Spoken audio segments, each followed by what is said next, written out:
of waking the people up. Now, you take 10 people or 100 people or 1,000 people and put them in a room and you wake them up. Now, if everybody is all kind of sleepy and sitting there and you're inoffensive and you come and you talk and half the room kind of nods off, they're kind of sleepy, nobody gets offended, but nobody acts either. So when you stick the needle in, when you turn the heat up on the fire, a lot of the people are going to get mad. And all you have to do is know that those people that got mad, were they going to be customers anyway? Or were they just the people that you needed to kind of get out of the way so you could reach the people who you are going to be able to deal with? Not everybody likes me. I know it's hard to understand, but like I said in my last newsletter, I piss people off just walking on stage because I'm kind of loose and I like to, shuck and jive with the crowd and stuff. A lot of people are offended by that. Do I care? No, not at all. I like the people who are conversant with that kind of thing because I'm not going to sell those people anyway. And it's just like David, if you're not getting complaints, then you're not pushing hard enough. You should be in a sweet spot of about 7 to 50% return rate, and you should be getting a few people, hopefully, writing to you, how dare you, do whatever. Your headline will be perfect. Your opening sentence will be perfect. Every sentence in your offer will be perfect when you cannot take out a single word without damaging the comprehension of that sentence. So if you are in there and you see a word in there, and I don't care whether it's a verb, a noun, or whatever, there's a lot of mumbling going on in a lot of writing, right? And mumbling takes people back to that passive state.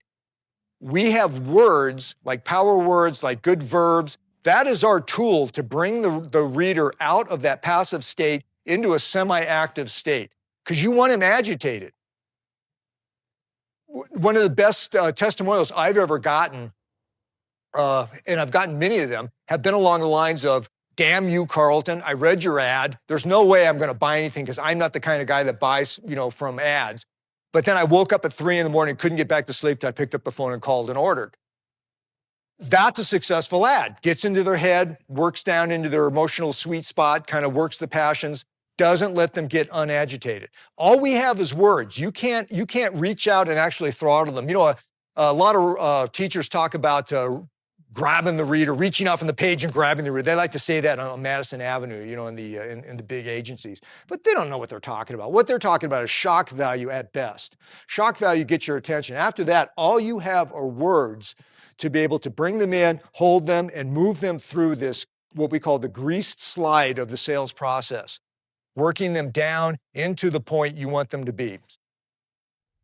The reason we want to talk about story is not so much that every ad has to have a story. It's not, I write a lot of ads that are stories. They say, there was a kid in Oklahoma who blah, blah, blah, and we tell this story. And that's really obvious to see. But all sales pitches are stories, essentially. You're telling, even if it's just, I happen to have the best nails in existence. These nails are so great that when you use them, they stay forever. They blend in perfectly. You can't bend them. You're still telling a story, okay? And that's why we like to get in a little bit into storytelling. I'm gonna pop into just a little bit. The basic problems of ads are that they are boring, confusing, and irrelevant. Those bad ads usually fall into one of those categories. And those are distinct: boring, confusing, or irrelevant. Now we didn't really see any boring today on the things, and I don't think we will, but we did see some confusion, and we certainly saw some irrelevancies, and that's usually a tangent you're going off on. When you get into advertising and marketing, and you get into this writing, it's kind of a shock to a lot of people when you say, you've got to learn to write. There are some basics to writing. There is a way to write that has been time tested, and that's where Elements of Style comes in. It's a little dated, yes, but it's dated only in that it was written a long time ago, in the 20s, and it influenced guys like Steinbeck, who knew how to write concisely, succinctly, and paid attention to the writing. A lot of writing that's out there, including a lot of stuff you see in newspapers.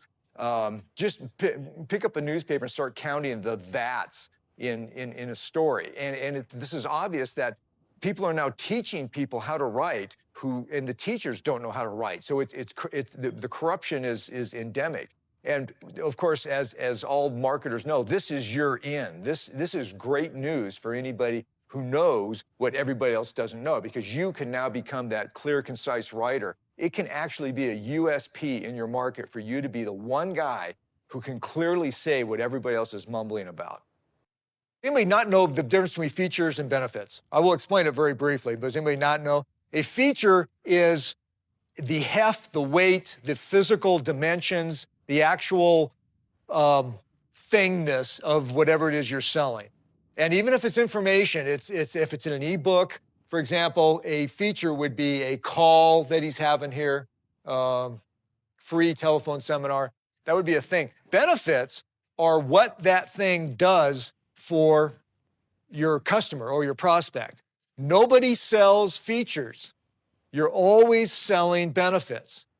I don't care what your product is. If it's a seminar, if it's an ebook, if it's a regular book, if it's a big damn package full of stuff, if it's a car, if it's nails, those are the conduits for the benefit that he wants. It's what is it? The old classic thing. You don't sell the hammer.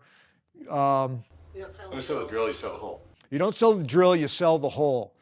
I don't need a drill. I need a hole, in my wall. If you can show me a different way than buying a drill, a magic way to get the hole in there, if I can go to instead of Home Depot, I'll go to Fairy Depot and I'll get a little gnome that will come over and, make a little hole here. I'll do that. But in our world, drills are the best way to do that. Then what kind of drill? Electric drill, a hand drill, whatever. When you sell, the worst thing you can do is do what I call selling from your heels. When you sell from your heels, you can have a killer ad all the way down to the point where you get down to actually having to do what we call the money shot, which is, you got to give me money for this. And most people sell from their heels. They're ready to bolt. They're going, well, I got this and it's $35, but you don't really want it. And then you're out the door. That's the way most people do it. Oh, they're so embarrassed about this. Get over your bad selves. We live in a capitalist society. You guys are entrepreneurial capitalists. The way that works is you provide something of value and your prospect pays you for it and becomes a customer. If you have a product that is worthwhile and solves a problem or is something that he needs, then shame on you if you don't make the case that he needs to have this and there's no risk and and you make it very clear how it's going to happen so that he doesn't feel like he's risking anything. He doesn't feel like he's taking a chance. He doesn't feel like he's sticking his neck out. He feels like it's the most logical next step in his life to do imaginable. And that's where you got to go. So you got to be bold. There's a difference between being bold and being aggressive and rude. People hate hype and hard sell. Hard sell works over no sell.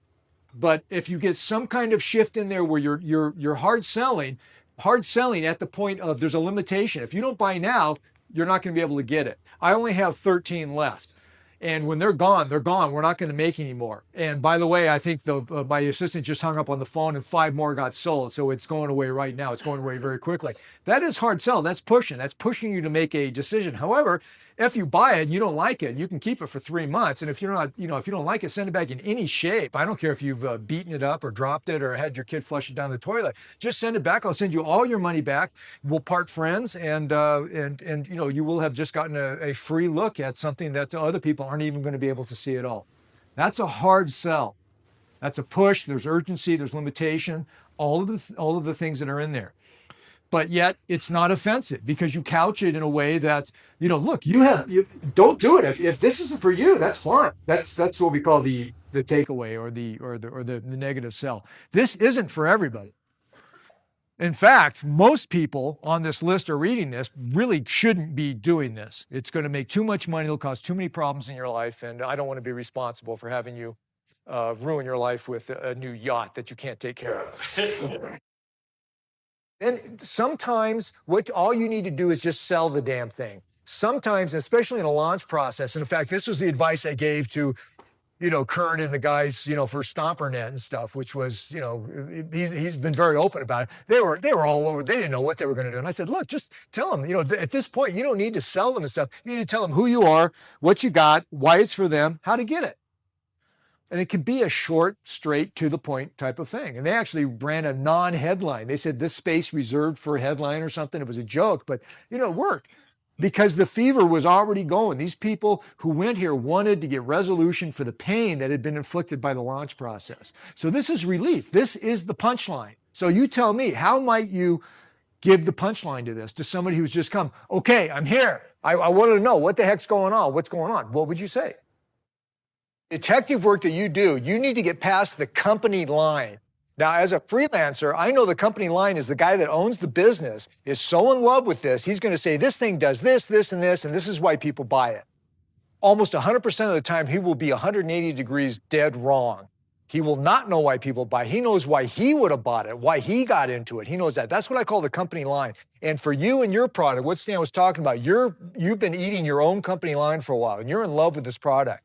When I work with a client, I want to talk to the receptionist. I want to talk to the feet in the street salesman. I want to talk to the guy that invented it. I want to get the gossip, the rumors, because a lot of the guys that have to sell this thing say, yeah, I know that Bob, the guy who owns the company, he keeps saying it does this, but we never sell it that way. We sell it by telling it'll do this, something completely different. That's what I want to find, and that's what you want to find too. And a lot of times you just got to get out of your head. You got to get into other people's opinions of what's going on, and you got to strip it down, get your ego out of this, and find out what really is happening, why people are really buying this stuff, what's really going on. Go-to guy means you are the resource. You become a credible, believable, desirable new. You don't need to be the best friend, but I talk about that being the new best friend. The guy that you want to call first when you have the problem, or the guy that you want. You don't need to like them. You don't need to be likable in this biz. You need to be the resource. You need to be the go-to guy. You need to be the main, the first choice for getting answers, for doing all this stuff.